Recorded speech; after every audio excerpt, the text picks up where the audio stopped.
بسم اللہ الرحمن الرحیم یا ایہا المدثر قم فانذر وربک فکبر نحمده ونصلي على رسوله الكريم اما بعد فاعوذ بالله من الشيطان الرجيم بسم الله الرحمن الرحيم يا ايها المدثر قم فانذر وربك فكبر صدق الله العظيم رب اشرح لي صدري ويسر لي امري واحلل عقدة من لساني يفقهوا قولي اللهم ربنا الهمنا رشدنا واعذنا من شرور انفسنا اللهم ارنا الحق حقا وارزقنا اتباعه وارنا الباطل باطلا وارزقنا اجتنابه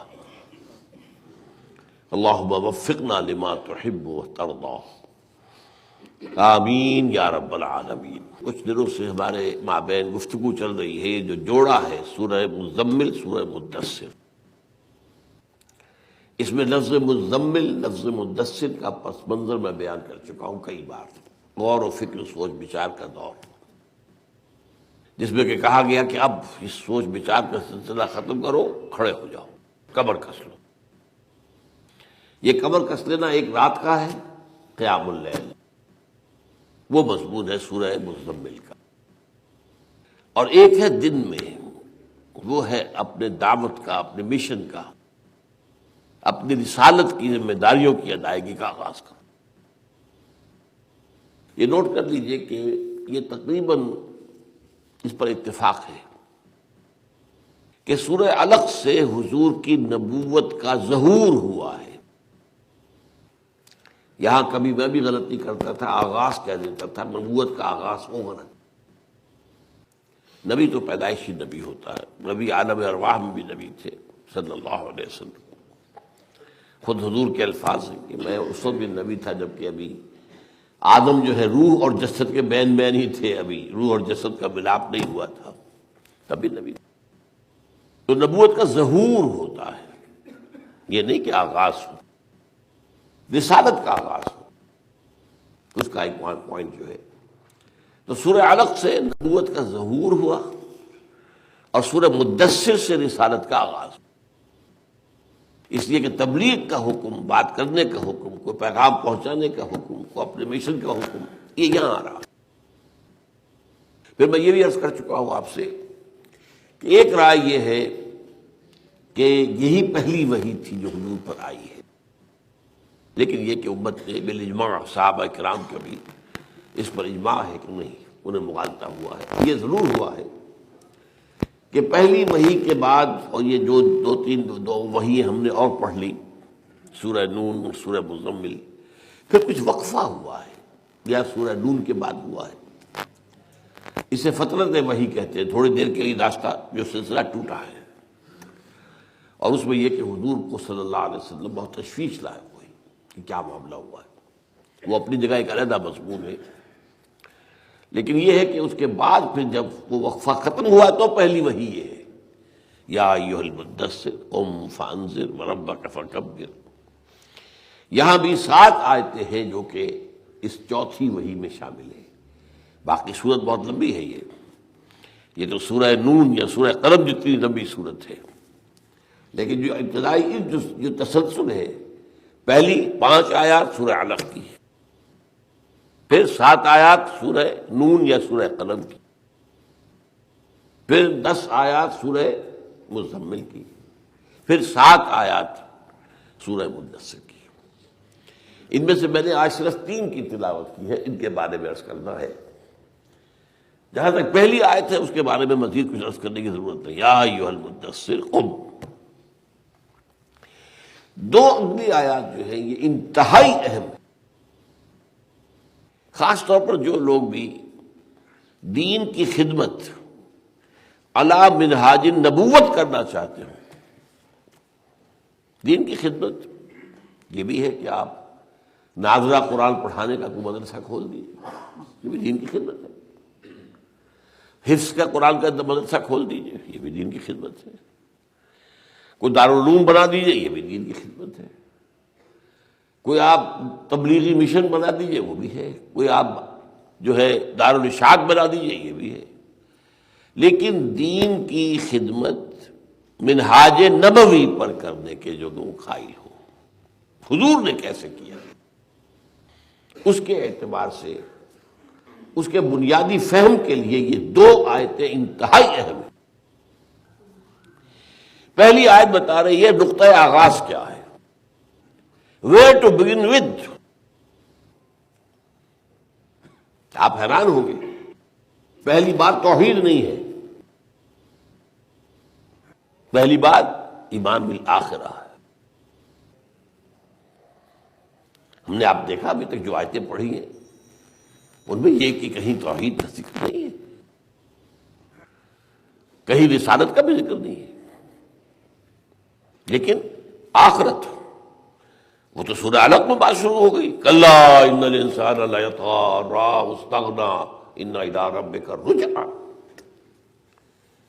پھر سورہ قلم کے اندر وہ باغ والوں کی ایک جو ہے حکایت کے حوالے سے کذالک العذاب ولعذاب الآخرۃ اکبر لو کانوا یعلمون۔ پھر سورہ مزمل کے اندر آخرت۔ تو اصل میں جو سٹارٹنگ پوائنٹ ہے وہ آخرت کی خبر ہے، اور اس کے لیے جو کی ورڈ ہے انذار، خبردار کرنا۔ عام طور پہ ترجمہ کر دیا جاتا ہے ڈراؤ، یہ اچھا ترجمہ نہیں، میں غلط تو نہیں کہتا اسے، اچھا نہیں، یہ بدقسمتی سے ہمارے ہاں یہ ہوا ہے۔ تقویٰ کا ترجمہ بھی ڈر، اتقوا اللہ، ڈرو اللہ سے، اچھا ترجمہ نہیں۔ انذار کا ترجمہ ڈراؤ، جبکہ قرآن مجید میں خوف کا لفظ بھی ہے۔ ہاں، فلا تخافوہم وخافونی، تو اے اہل ایمان تو ان سے مت خوف کھاؤ، مجھ سے خوف کھاؤ۔ کفار کے لشکر کی وجہ سے خوف زیادہ نہ ہو، خوف میرا رہے کہ کہیں پکڑ نہ میں دوں تمہاری کسی غلطی پر، کوتاہی پر۔ تو اس اعتبار سے تقویٰ کے معنی ہے بچنا، اللہ کی ناراضگی سے بچنا، اور اس کی عملی شکل کیا؟ گناہ سے بچنا، اللہ کے احکام کی خلاف ورزی سے بچنا، کسی کا دل دکھانے سے بچنا، کسی کی عزت پر حملہ کرنے سے بچنا، کسی کے مال دولت پر حملہ، ڈاکے یا چوری کی شکل میں اس سے بچنا، وغیرہ وغیرہ۔ بچو بچو بچو، تاکہ آخرت میں اللہ کے عذاب سے بچ جاؤ، وہی بچنا ہے۔ قوا انفسکم واہلیکم نارا، بچاؤ اپنے آپ کو، اہل و عیال کو آگ سے، یہ بچانا ہے۔ انذار کے معنی خبردار کرنا۔ یہ جو آپ کو معلوم ہے سڑکوں پر سائنس لگے ہوتے ہیں، یہ انذار ہوتا ہے۔ آپ جب جاتے ہیں، اگر آپ جائیں گے نئی، تو جیسے پہاڑی سلسلہ شروع ہوتا ہے جگہ جگہ رفتار کم کرو، رفتار کم کرو، غصہ بھی آتا ہو، تم کون ہوتے ہو ہمیں کہنے والے؟ بھائی وہ آپ کی بھلائی کے لیے، آگے جو بورڈ آ رہا ہے اس میں اگر آپ تیز رفتاری سے گئے تو کھائی میں گرنے کا اندیشہ ہے۔ یہ سارا جو کچھ ہے یہ انذار ہے تمہارے بچاؤ کے لیے، تمہاری بھلائی کے لیے۔ اور سب سے بڑا انذار کیا ہے؟ دیکھو اس غفلت میں نہ رہنا کہ بس زندگی یہی زندگی ہے، کھایا پیا، عیش اڑائے، یا جیسے بھی ہوا، چاہے دولت ملی یا مفلسی ملی، زندگی گزاری، ختم، اللہ اللہ کو نہیں۔ تمہارا محاسبہ ہو، یہ زندگی تمہاری ایک امتحانی وقفہ ہے۔ خلق الموت والحیات لیبلوکم ایکم احسن عملا۔ قلزم ہستی سے تو ابرا ہے مانند حباب، اس دنیا خانے میں تیرا امتحان ہے زندگی۔ یہ ہے فلسفہ۔ حیات دنیاوی ایک امتحانی وقفہ ہے، امتحان 3 گھنٹے کا بھی ہوتا ہے، امتحان 30 برس کا بھی ہو گیا۔ امتحان تو امتحان ہے، ڈیوریشن کے فرق سے اس کے امتحان ہونے کی نوعیت میں کوئی تبدیلی نہیں آئے گی۔ تو جان لو کہ تمہیں مرنے کے بعد دوبارہ اٹھنا ہے، اور اس کے بعد تمہارا محاسبہ ہوگا۔ You have to face the ground accountability of the day of judgment. یوم القیامہ، لا اقسم بیوم القیامہ، ایک سورت تو ایک قسم، اللہ تعالیٰ جو ہے سورت قیامت کی قسم سے بات شروع کر رہا ہے۔ نہیں، قسم کھاتا ہوں میں قیامت کے دن کی۔ تمہیں کوئی شک ہے، شبہ ہے؟ میں قسم کھاتا ہوں، اللہ قسم کھاتا۔ اور اللہ تو ہمارے نزدیک قسم کھا رہا ہے، کوئی اور بھی سنے گا پڑھے گا تو کوئی یہ تو سمجھے گا کہ محمد قسم کھا رہے ہیں صلی اللہ علیہ وسلم، محمد کی زبان سے نکلا ہے نا کلام۔ تو محمد کی شخصیت بھی پوری اس کے پیچھے ہے، محمد نے کبھی جھوٹ بولا آج تک؟ اور اگر کبھی جھوٹ نہیں بولا تو آپ قسم کھا کر جو بات کر رہے ہیں تو اس سے ان کے یقین کا، اذعان کا اندازہ ہو سکتا ہے۔ یقین سے یقین پیدا ہوتا ہے۔ اس اعتبار سے انذار جو ہے، this is the beginning, this is the starting point. دعوت، ایک دعوت یہ ہوتی ہے بھائی کھڑے ہو جاؤ، مل مل کر طاقت بن جاؤ، ہمیں برابر کے ملک کو فتح کرنا ہے، یہ بھی دعوت ہے۔ یا ریورس ہے، جمع ہو جاؤ، ہمارے ملک کے اوپر لوگوں نے قبضہ کر رکھا ہے، آؤ ہم آزادی حاصل کریں، یہ بھی دعوت ہے۔ اب دیکھیے جس وقت حضور بھیجے گئے صلی اللہ علیہ وسلم، جزیرہ نماء عرب کا جو بہترین علاقہ تھا سرخیز، وہ ایرانیوں کے قبضے میں تھا۔ عراق عرب ایرانیوں کے قبضے میں تھا، شام عرب رومیوں کے قبضے میں تھا، باقی کیا رہ گیا؟ صحرا ہی صحرا تھا۔ تو اب ایک دعوت یہ ہو سکتی تھی نیشنلسٹ، قوم پرستانہ دعوت، آؤ جمع ہو جاؤ تاکہ ہم اپنے وطن کو آزاد کریں۔ یہ یمن سرزمین، زرخیز علاقہ، اسے ایرانیوں سے واگزار کرائیں، عراق اور شام حاصل کریں، جو سپریم پاورز دو ہیں جو قبضے میں کیے بیٹھی ہیں۔ ان دونوں ملکوں کو بھی اصل میں یہ عرب کا حصہ ہے۔ عراق عرب، شام عرب اور جزیرۃ العرب، یہ 3 حصے ہیں عرب کے۔ یہ جزیرہ بن جاتا ہے، جزیرہ نما جسے کہتے ہیں۔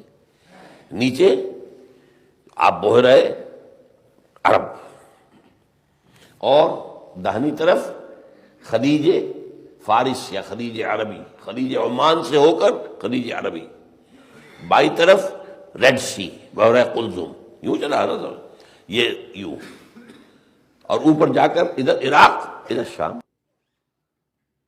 یہ ہے عالم عرب، جزیرۃ العرب، الجزیرہ بھی کہتے ہیں اس کو۔ جزیرہ نما ہے، جزیرہ نہیں ہے۔ جزیرہ اسے کہتے ہیں جو چاروں طرف سے پانی کے اندر گھرا ہوا ہے، وہ جزیرہ ہے۔ یہ جزیرہ نما ہوتا ہے، 3 طرف سے پانی میں گھرا ہوا ہے، ایک طرف سے خشکی میں۔ پھر عراق عرب، شام عرب، وہ ایرانیوں کے قبضے میں، یہ رومیوں کے قبضے میں۔ اور جنوب میں اگر کہیں ہے کچھ تھا، وہ یمن تھا، وہ بھی ایرانیوں کے قبضے میں۔ لیکن یہ حضور اس دعوت کو لے کر کھڑے نہیں ہوئے۔ ایک دعوت یہ بھی ہو سکتی تھی، دیکھو بھائی بڑا ظلم ہے، انسان انسان کا غلام ہو جائے اور انسان انسان کا آقا ہو جائے، ایک انسان کو دوسرے انسان پر حق حاصل ہو کہ جب چاہے قتل کر دے۔ نہیں نہیں، بری بات، فطرت اس کو گوارا نہیں کرتی۔ تو غلاموں کی آزادی، ایمانسیپیشن آف دی سلیوز، یہ بھی تو ایک مشن ہو سکتا تھا۔ کو معلوم ہے کہ امریکہ نے کتنی بڑی جنگ لڑی ہے۔ یہ جو لے آئے تھے اپنے ہاں یہ افریقہ سے، پکڑ پکڑ کر زنجیروں میں باندھ کر، لوہے کی زنجیروں میں، جہازوں میں ڈمپ کر کے لائے تھے، وہ غلام وہاں پر تھے۔ ان غلاموں کی آزادی کی پھر آئی ہے ایک موومنٹ تھی کہ آزاد کرو انہیں، لیکن جنوبی علاقوں نے ریاست کا ہم نہیں کریں گے، یہ تو بہت بڑا ایسٹ ہے ہمارا، ہم ان سے کام لیتے ہیں، ہمارا سارا دھندا یہ کرتے ہیں، ہم عیش کرتے ہیں، ہل یہ چلاتے ہیں، کھیتی باڑی یہ کرتے ہیں، عیش ہم کرتے ہیں۔ جنگ ہوئی، سول وار۔ Civil war. ایک جنگ امریکہ نے لڑی برطانیہ سے آزادی کے لیے، اور ایک جنگ آپس میں لڑی سول وار، اور اس کا بیسک ایشو کیا تھا؟ یہی غلاموں کی آزادی. تو یہ بھی ایک ایشو ہو سکتا تھا، لیکن نہیں. تو we have to be very objective, مطلب یہ کہ اپنے مشاہدے اور اس کے نتیجے کے جو ہے آبجیکٹیوٹی معروضی. حضور نے کوئی قومی مسئلہ نہیں اٹھایا، کوئی معاشی مسئلہ نہیں اٹھایا، حالانکہ یہ بھی ہو سکتا تھا. غریب کا پرچم اٹھا لے کر کھڑے ہو جاتے ہیں، مساوات، معاشی مساوات کے لیے کھڑے ہو جاتے ہیں، یہ بھی ہو سکتا ہے. ایک دعوت ہے یہ بھی. یا یہ کہ سیاسی عدل و انصاف بھی ایک دعوت ہے. نہیں، دعوت نبوی کا ابتدائی قدم کیا ہے؟ قم فانذر، خبردار کر دیجئے، دھوکے میں نہ رہنا کہ بابر وحش کوش کے عالم دوبارہ نہیں. عالم ہے دوبارہ، تمہیں اٹھایا جائے گا. واللہ لا تموتن کما تنامون. حضور نے جو دعوت دی ہے جس انداز میں، یہ حضور کے خطبات میں سے بہت اہم خطبہ ہے، بہت اہم خطبہ ہے. اور میرا گمان یہ ہے کہ یہ خطبہ حضور نے اس وقت دیا ہے جب قرآن میں آپ کو حکم آیا ہے وَأَنذِرْ عَشِيرَتَكَ الْأَقْرَبِينَ. انذار کیجئے، کس کو انذار کیجئے؟ سب سے پہلے اپنے قریبی رشتہ داروں کو. یہ ہے نیچرل پروگرس. الاقرب فالاقرب فالاقرب، پہلے جو اپنے سے قریب ترین ہے اس کو، پھر جو ان سے قریب تر ہے، پھر جو ان سے قریب ترین ہے. اس طریقے سے یہ نیچرل اس کی گروتھ ہے. گھر سے شروع کرو. وہ جو آپ انگریزی میں کہتے ہیں چیریٹی بگنز ایٹ ہوم. اب آج ہمارے ہاں اگر ہم دعوت اور تبلیغ اور یہ اور وہ کرتے پھر رہے ہیں چہارماں عالم میں، اور اپنے گھر کی فکر نہیں ہے، یہ تو بہت بڑی پیتھولوجی ہے. یہ تو بہت بڑی گمراہی اور بہت بڑی جو بیماری کی علامت ہے. سب سے پہلے قوا انفسکم واہلیکم نارا، بچاؤ اپنے آپ کو اور اپنے اہل و عیال کو آگ سے. اہل و عیال سے آگے بات آگے بڑھے گی تو اپنے رشتہ دار، خاندان والی. قم فانذر، کھڑے ہو جاؤ اور خبردار کرو. وانذر عشیرتک الاقربین، اپنے قریب ترین رشتہ داروں کو. حضرت علی حضور کے ہاں ہی رہتے تھے. انہیں حکم دیا کھانے کا اہتمام کرو، بنو ہاشم کو بلا لو. بنو ہاشم آگے کھانا کھایا. آپ کھڑے ہوئے اپنی دعوت پیش کرنے کے لیے. اندازہ ہو گیا ابو لہب کو کہ ہم اپنی بات پیش کریں گے. اس نے شور مچایا، ہوٹنگ کی اور ہنگامہ کر دیا. منتشر ہو گئے لوگ، بات سنی نہیں، کہنے کا موقع ہی نہیں آیا. لیکن یہ کہ حضور دل برداشتہ نہیں ہوئے. کچھ دنوں کا وقفہ دے گا، پھر کھانا بلایا، پھر کھانا کھلایا. اب کھڑے ہوئے، اب کچھ شرم آ گئی ہوگی. یہ میں کہا کرتا ہوں کہ 2 مرتبہ روٹی کھا لی ہے، 2 مرتبہ کھانا کھایا ہے، تو سن لو، چلو کیا کہتے ہیں. اس وقت جو دیا ہے خطبہ، اور اس خطبے کے لیے میں ممنون احسان ہوں. جو کتاب اہل تشیع کی کتاب شمار ہوتی ہے، وہ جو کہ حضرت علی رضی اللہ تعالیٰ عنہ کے خطبات، خطوط، ان کے اوپر مشتمل ہے. نہج البلاغہ، اس میں یہ خطبہ، خطبات نبوی کے عنوان سے یہ خطبہ بھی ہے. جہاں تک میرا علم ہے، ہمارے ہاں حدیث کی جو کتابیں اہل سنت کی اس میں یہ نہیں ہے. واللہ عالم، اس لیے کہ ذخیرہ بہت بڑا ہے حدیث کا، لیکن یہاں تک مجھے معلوم ہے حدیث میں یہ مجھے نہیں ملا ہے. لیکن یہ کہ نہج البلاغہ. آپ کیا فرماتے ہیں؟ ان الرائد لا یغضب اعلیٰ. دیکھو کسی قافلے کا راستہ بتانے والا کبھی اپنے قافلے کو دھوکہ نہیں دیتا. اس لیے کہ آپ معتمد ترین آدمی کو لے کر چلتے ہیں نا. صحرا میں سفر کرنا ہے، کوئی موٹر ویز تو نہیں ہے، کوئی سڑکیں نہیں ہے، کوئی سنگائے میل نہیں ہے، کہ نشان نہیں ہے ادھر جانا ہے کہ ادھر جانا ہے. جگہ جگہ پر جو ہے وہ یہ وادی 2 حصوں میں منقسم ہو رہی ہے، اب ادھر جاؤں یا ادھر جاؤں، کہاں جاؤں؟ تو جو شخص جاننے والا ہوتا ہے اس کو لیتے ہیں ساتھ. اور آج تک ایسا نہیں ہوا کہ کسی رہنما نے اپنے قافلے والوں کو دھوکہ دیا۔ اب دیکھیں اس میں کیا آ گئی تشبیہ کہ نبی رسول قافلہ انسانیت کا رہنما ہوتا ہے اور قابل اعتماد ہوتا ہے، تو تمہیں مجھ پر اعتماد ہے کہ نہیں؟ مجھے سچا اور امین مانتے ہو کہ نہیں مانتے؟ اب اس کا جو انداز ہے خطابت کا، یہ بلاغت نہج البلاغہ سے ہے نا، بلاغت اور فصاحت اس کی عروج ہے۔ ان الرائد لا يكذب اهله والله لو كذبت الناس جميعا ما كذبتكم ولو غررت الناس جميعا ما غررتكم۔ خدا کی قسم اگر میں تمام انسانوں سے جھوٹ بول سکتا تب تم سے تو کبھی نہ بولتا۔ یو آر مائی کیتھنکن، اگر بڑی فرض تمام انسانوں کو دھوکہ دے سکتا تبھی تمہیں تو کبھی نہ دیتا۔ یہ تمہید ہے۔ اس کے بعد دعوت شروع ہوئی۔ اب یہاں آپ دیکھیے ایک جملے کے اندر توحید اور رسالت آ گئے۔ واللہ الذی لا الہ الا ہو، قسم ہے اس اللہ کی جس کے سوا کوئی خدا نہیں ہے۔ انی لرسول اللہ الیکم خاصۃ وإلی الناس کافۃ، میں یقیناً اللہ کا رسول ہوں تمہاری طرف خاص طور پر اور تمام انسانوں کی طرف عام طور پر۔ اب آئی اصل دعوت کیا ہے؟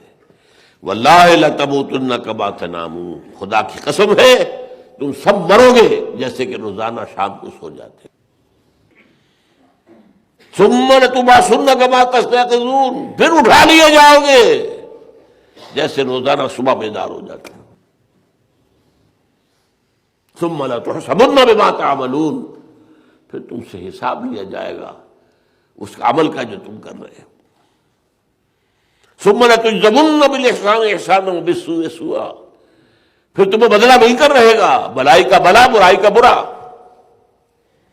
وَإِنَّهَا لَجَنَّةٌ أَبَدًا أَوْ نَارٌ أَبَدًا، وہ بھلا بدلہ کیا ہے؟ جنت ہے ہمیشہ ہمیشہ کے لیے، اور برا کیا ہے؟ یا دوزخ ہے ہمیشہ ہمیشہ۔ یہ ہے انذار۔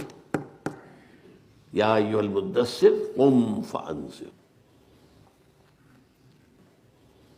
اب آپ نوٹ کیجئے، آج میں بہت عرصے پہلے میں یہ چیزیں بہت بیان کر چکا ہوں، اب ذرا خاصا وقت بیت گیا ہے۔ ہم شاید یہ سمجھتے ہیں کہ ہمارا ایمان تو آخرت پر ہے،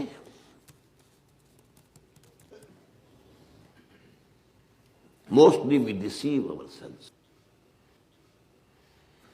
میں آپ کو آج آخرت کے انکار کی 5-6 قسمیں بتاتا ہوں۔ اپنے دل میں جھانکتے جائیے، دیکھتے جائیے کہیں کسی کیٹیگری میں فال تو نہیں کر رہے ہو۔ ایک چٹا انکار، کوئی آخرت نہیں ہے، اس کو ہم دہریت کہیں گے۔ قرآن مجید کی 2 آیتوں میں یہ دہریت کا فلسفہ بیان ہوا ہے۔ وَقَالُوا مَا هِيَ إِلَّا حَيَاتُنَا الدُّنْيَا وَمَا يُهْلِكُنَا إِلَّا الدَّهْرُ، اور إِنْ هِيَ إِلَّا حَيَاتُنَا الدُّنْيَا نَمُوتُ وَنَحْيَا وَمَا نَحْنُ بِمَبْعُوثِينَ، بس زندگی، اس زندگی کے سوا کچھ نہیں ہے جو ہماری دنیا میں گزار رہے ہیں، اور ہم ہلاک بھی خود ہی ہوتے ہیں، جیتے بھی خود ہی، کو مارنے والا جلانے والا نہیں ہے، دہر ہے جو مارتا ہے، یہ گردش فلک ہے، دہریت ہے، یہ دہریت، اور ہم ہرگز اٹھائے جانے والے نہیں ہیں۔ ظاہر بات ہے کورا چٹا انکار، وہ تو ہم تو ان میں سے نہیں ہیں، ایک کیٹیگری سے تو ہم نکل آئے۔ اگلی کیٹیگری، ہاں آخرت تو ہوگی لیکن ہمارے سفارشی موجود ہیں، چھڑائیں گے ہمیں۔ یہ جو جن کو ہم دیوتا مانتے ہیں، جن کو دیویاں مانتے ہیں، جن کے جو ہے ڈنڈوت کرتے ہیں، جن کے آگے ہم چڑھاوے چڑھاتے ہیں، یہ سب کچھ کرتے کس لیے کرتے ہیں؟ یہ سب کیا ہے؟ ہؤلاء شفعاؤنا عند اللہ، یہ سب ہمارے شفیع ہیں، بچانے والے ہیں، چھڑانے والے ہیں، شفاعت کرنے والے اللہ کے۔ اب دیکھیے جس کے دل میں یہ بات بیٹھی، آخرت کا خوف تو ختم، ہمارے ہاں اردو میں ایک کہاوت ہے، یہ اردو ہندی نما کہاوت،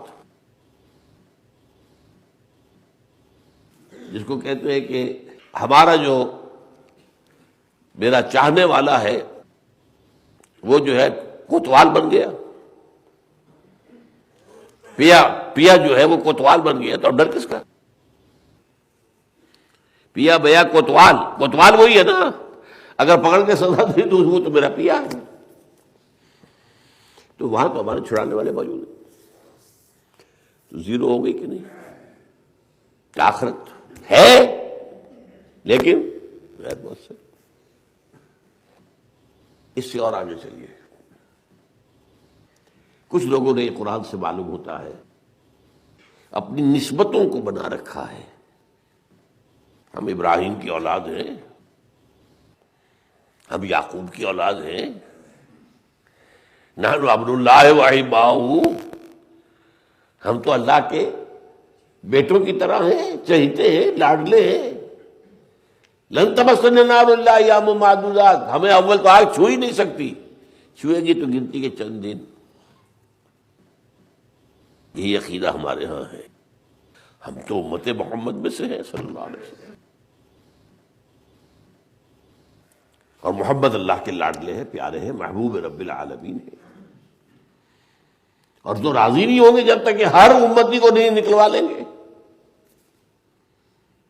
اب وہاں پر امتی کس کو کہا جا رہا ہے؟ جیسے کہ میں بھی امتی، وہ بھی امتی، جو بھی نام لے لے محمد کا۔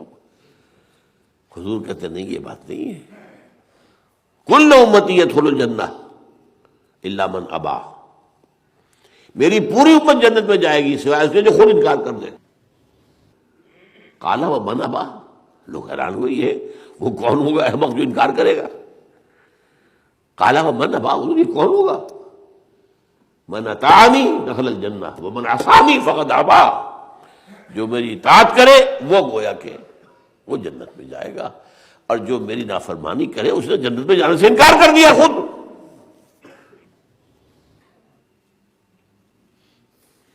اب یہ ایک تیسرا تصور آ گیا کہ ہماری نسبتیں اونچی ہیں، ہمارا تعلق ان کے ساتھ ہے، ہم ان کے نام لیوا ہیں، ہم تو ان کا دامن پکڑے ہوئے ہیں، لہذا ایمان آخرت کا ہوتے ہوئے بھی غیر مؤثر۔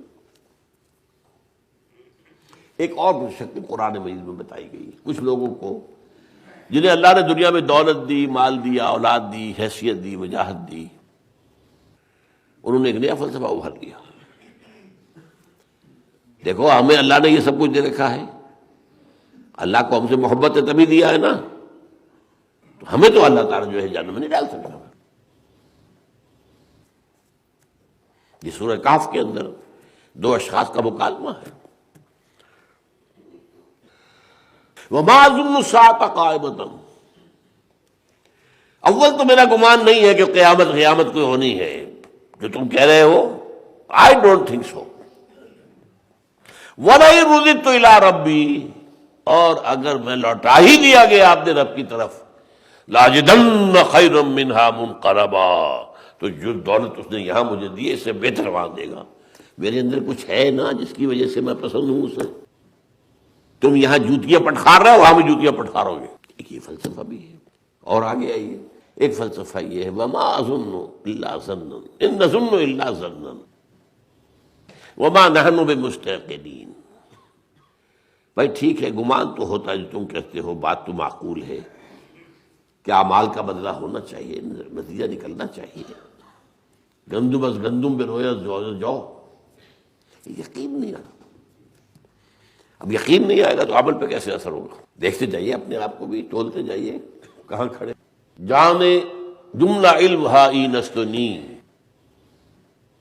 کہ بیدانی من کیم در یوم دین، تمام علم کا خلاصہ یہ ہے کہ تجھے یہ معلوم ہو جائے کہ قیامت میں تم کہاں کھڑے ہوگے۔ میں وہ گریز آپ کے سامنے بیان کر رہا ہوں، کوڑا انکار، وما نحن بمبعوثین، سب بکواس ہے، کوئی قیامت نہیں، کوئی نہیں، ہے ہاتھ لما توعدون، یہ بہت قرآن مجید میں کثرت سے آیا ہے۔ میں نے تو آپ کو دو آیتیں وہ بتا دی ہیں کہ جو قرآن مجید میں جو دہریت کے فلسفے کا نچوڑ جو ہے دو آیتوں میں، سورہ جاسیہ کی آیت ہے، سورہ مومنون کی۔ وقالوا ما هي الا حیاتنا الدنیا وما يهلكنا الا الدهر اور ان هي الا حیاتنا الدنیا نموت ونحیا وما يهلكنا وما نحن بمبعوثین۔ کوئی اٹھانا دوسرا یہ کہ اٹھانا تو ہے لیکن ہمارے سفارشی ہیں۔ یہ جو مشرکانہ نظام ہم نے بنا رکھا ہے نا، یہ دیویاں ہیں، دیوتا ہیں، اللہ کے نائبین ہیں، اللہ کے منہ چڑھے ہیں، اللہ کے محبوب ہیں۔ یہ جو دیوتیاں ہم نے جن کے بت بنائے ہیں یہ اللہ کی بیٹیاں ہیں۔ یہی وجہ ہے کہ عربوں کے آپ کو معلوم ہے بت جو ہے وہ مؤنث نام سے ہے۔ لات الہ کا مؤنث ہے، عزا اعز کا مؤنث ہے، ومنات الثالثۃ الاخری منات، یہ دیویاں یہ خدا کی بیٹیاں۔ اور یہ سارا تصور کیا بگڑا ہوا ہے؟ فرشتوں کے بارے میں یہ تصور بنا لیا انہوں نے، یہ خدا کی بیٹیاں ہیں، ان کے نام پر بت بنائے چڑھاوے چڑھا رہے ہیں، تو یہ مچائیں گے ہمیں اللہ کے ہاں۔ بیٹی کی بات کوئی باپ رد کر سکتا ہے؟ لاڈلی بیٹی، پیاری بیٹی، یا یہ نائبین سلطنت ہے۔ پھر اس سے آگے آئے ہماری نسبت ہے، ہمارا تعلق ہے فلاں امت سے ہے، وی آر دی بلیوڈس آف اللہ۔ آج بھی یہودیوں میں یہ یقین ہے، we are the chosen people of the Lord. ان کا پورا نظام تعلیم جو بچپن سے چلتا ہے، وہ ان کے بچے کے اندر یہ بات جو ہے ٹھوک ٹھوک کر ان کے ذہن میں، ان کے قلب کی گہرائی میں اتارتے، we are the chosen people of the Lord, نحن ابناء اللہ واحباؤہ۔ ہمیں آگ اول تو چھو ہی نہیں سکتی، اور اگر چھو لیا تب بھی گنتی کے چند دن، یعنی یوں کہ صرف لوگوں کا منہ بند کرنے کے لیے کہ وہ کہہ نہ سکے کہ یہ کیا ظلم ہو رہا ہے، یہ تو بڑا ظالم تھا اس نے یہ کیا تھا، اس کو چونک دو چند دن کے لیے پھر نکال لیں گے۔ قرآن کہتا ہے اتخذتم من اللہ عہدا، یہ کیا تم نے بنا لیا ہے؟ کیا تم نے اللہ سے کوئی عہد لے رکھا ہے؟ یہ عقیدے کہاں سے لے آئے ہو؟ باریک سی بات ہے، سمجھ لیجئے۔ یہ صحیح ہے، ایمان دل میں ہے تو عمل کا وزن کیا جائے گا۔ اگر ایمان بھی ہے دل میں اور نیکیوں کا پلڑا بھاری بھی ہے، سیدھے جنت میں۔ اگر ایمان دل میں ہے، نیکیوں کا پلڑا کم ہے، دوزخ میں، لیکن اس کے بقدر صدا پا کر نکل آئے۔ لیکن ایمان، اور اگر ایمان دل میں ہے ہی نہیں تو بڑی سے بڑی نسبت کسی کے بیٹے ہو۔ حضرت نوح کا بیٹا تھا نا جو ان کی نگاہوں کے سامنے غرق ہوا، اور حضرت نوح اور لوط کی بیویاں تھی کہ نہیں؟ ضرب اللہ مثلا للذین کفروا امرأۃ نوح وامرأۃ لوط كانتا تحت عبدین من عبادنا صالحین فخانتاہما۔ کوئی نسبت کام نہیں دے گی۔ ہاں ایمان ہے ہی نہیں تو جہنم ہمیشہ کے لیے۔ پھر اعمال کا کوئی حساب کتاب نہیں ہے۔ پھر یہ سارا معاملہ ایمان پر ہے، اس میں میں تفصیل سے بحث کر چکا ہوں۔ زیادہ عرصہ نہیں گزرا ہے جبکہ ہم نے اربعین نووی کے حوالے سے، حدیث جبرائیل کے حوالے سے مفصل بحث کی۔ پھر ایک جیسا کہ میں نے عرض کیا، اپنی دنیاوی جو ہے کیفیت اگر اچھی ہے تو اس کو دلیل بنا لینا، اس کا مطلب ہے اللہ ہم سے راضی ہے، تبھی دیا ہے نا اس نے ہمیں۔ اب دیکھیے کتنا بڑا اللہ والا ہے یہ، اللہ پر تو ایمان ہے نا اس کا۔ یہ دولت مجھے اللہ نے دی ہے، یہ وجاہت، یہ دنیا میں اقتدار یہ اللہ نے دیا ہے، اللہ ہی دینے والا ہے نا، تو اللہ نے مجھے دیا ہے تو مجھ سے راضی ہے نا۔ تو اگر مجھ سے راضی ہے، وَلَئِن رُدِدتُّ إِلَىٰ رَبِّ، اول تو آخر میں مانتا نہیں۔ وَمَا أَظُنُّ السَّاعَةَ قَائِمَةً، میرا گمان نہیں ہے کہ قیامت ہوگی۔ اگر ہو گئے وَلَئِن رُدِدتُّ، اگر بفضل محال میں اپنے رب کی طرف لوٹا دیا گیا، لَأَجِدَنَّ خَيْرًا مِنْهَا مُنْقَلَبًا، تو وہاں جا کر مجھے جو کچھ ملے گا وہ اس سے بھی بہتر ہوگا جو مجھے دنیا میں ملا ہے۔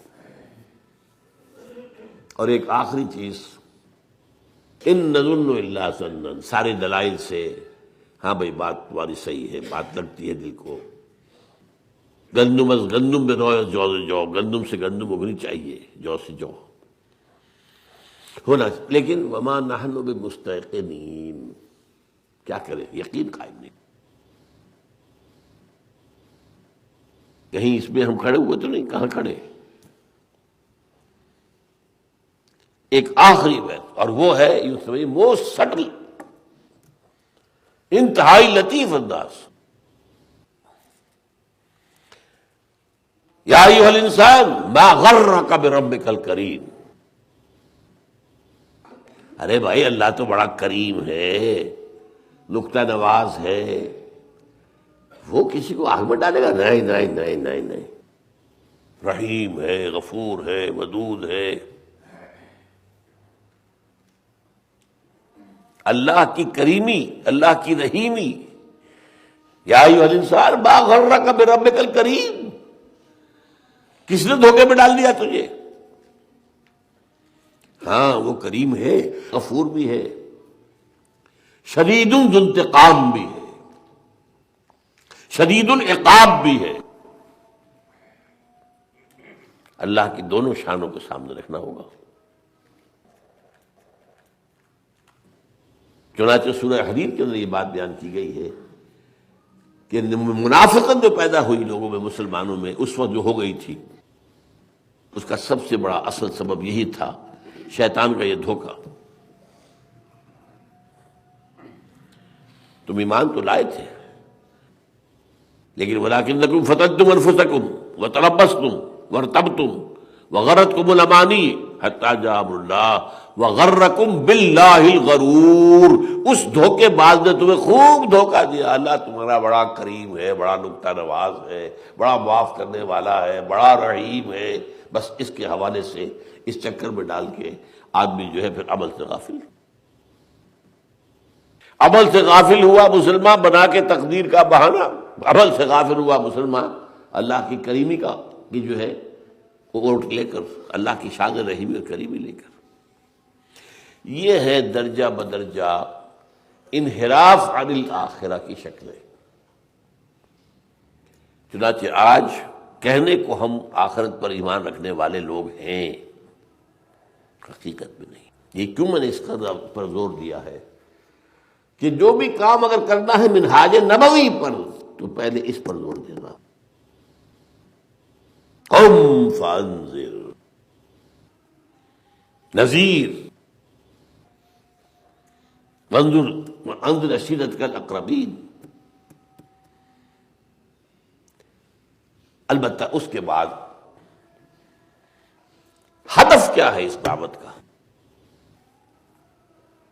شروع کہاں سے ہو رہی ہے؟ وہ انذار آخرت ہے۔ ہدف کیا ہے؟ وَرَبَّكَ فَكَبِّرْ، اپنے رب کی کبریائی نافذ کرو۔ صرف یہی نہیں نماز روزہ پڑھنے والے پیدا کرتے چلے جاؤ،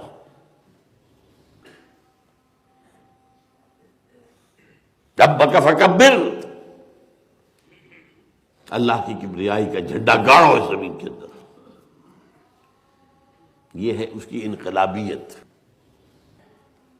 نظام وہ قائم کرو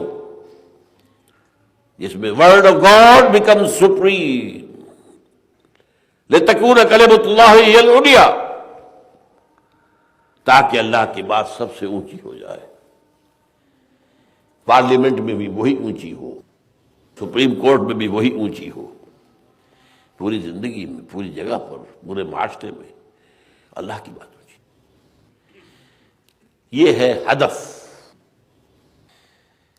یہ تحریک، یہ دعوت شروع یہاں سے ہوگی۔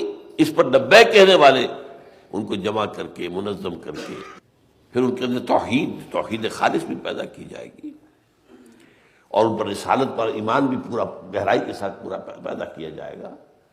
پھر ان کا تزکیہ بھی ہوگا، ان کی صفائی ہوگی، باطن کی، قلب کی، ذہن کی، پھر انہیں جمع کیا جائے گا، آرگنائز دم، انہیں ایک جماعت بنایا جائے گا، ایک ریولوشنری پارٹی، ایک طاقت بنایا جائے گا، اور پھر باطل سے ٹکرایا جائے گا۔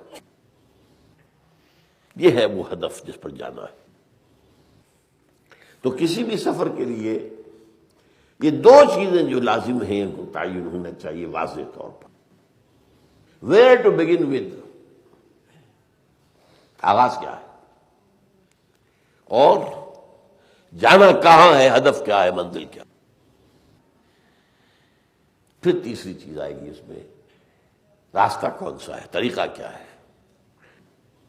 وہ رسالت سے متعلق ہے، منہاج محمدی صلی اللہ علیہ وسلم. سورہ مائدہ میں فرمایا ہے لِكُلٍّ جَعَلْنَا مِنْكُمْ شِرْعَةً وَمِنْهَاجًا. اے موسیٰ کے ماننے والوں، اور اے عیسیٰ کے ماننے والوں، اور اے محمد کے ماننے والوں صلی اللہ علیہ وسلم علیہ السلام، ہم نے تم میں سے ہر ایک کے لیے ایک شریعت اور ایک منہاج معین کیا ہے. شریعت موسوی، شریعت محمدی، منہاج موسوی، منہاج عیسوی، منہاج محمدی. یہ تیسری بات ہوگی. ویئر ٹو بگن ود، انذار آخرت. ہدف کیا ہے، گول کیا ہے، تکبیر رب. ایک پھول کا مضمون ہو تو 100 رنگ سے باندھو، لیکن یہاں صرف یہ سمجھ، تکبیر. کبیر بڑا ہے، تکبیر کسی کو بڑا کرنا. صغیر چھوٹا ہے، تصغیر کسی کو چھوٹا بنانا. اس میں تصغیر کسے کہتے ہیں؟ کتاب سے کتاب چاہ، کتاب چاہ ہو گیا ہے تو تصغیر ہو گئی. تو یہ بڑا بنانا ہے تو وہ تکبیر ہوگی. اللہ کو بڑا بناؤ ہے تو وہ بڑا، اس کی بڑائی قائم نہیں ہے، نافذ نہیں ہے، مانی نہیں جا رہی، اس کے خلاف بغاوت ہے. اس بغاوت کو فروغ کرو. وَقَاتِلُوهُمْ حَتَّىٰ لَا تَكُونَ فِتْنَةٌ وَيَكُونَ الدِّينُ كُلُّهُ لِلَّهِ. اب ان باغیوں کے خلاف جنگ کرو. جنگ کرنے کے لیے پہلے فوج چاہیے، فوج کے لیے جماعت چاہیے، جماعت کو سارے ملائن سے گزارنا پڑے گا منہاج محمدی سے. پھر وہ جماعت یا وہ قوت وجود میں آئے گی جو باطل سے ٹکرا کر اور تکبیر رب لِتَكُونَ كَلِمَةُ اللَّهِ هِيَ الْعُلْيَا. اللہ تعالی ہم سب کو اس کی توفیق عطا فرمائے. جینا ہے تو اس کے لیے، مرنا ہے تو اس کے لیے. بارک اللہ لی ولکم فی القرآن العظیم ونفعنی وإیاکم بالآیات والذکر الحکیم.